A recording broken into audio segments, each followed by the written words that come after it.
National Weather Service in Wilmington has issued a flash flood watch from 11 p.m. this evening through Sunday afternoon for Mercer County, Ohio. Also, the National Weather Service in Wilmington has issued a flash flood watch from 11 p.m. this evening through Sunday afternoon for the following counties in Ohio: Auglaize, Hardin, Logan, and Shelby. Thunderstorms will develop this afternoon and evening and spread southeast through the Ohio Valley.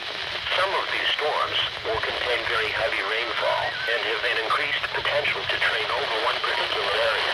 A flash flood watch means that flooding of small streams, creeks, and other drainage areas is possible within the wash area. People in the wash area should keep an eye on the weather and be prepared for immediate action should heavy rains and flooding occur or a flash flood warning be issued.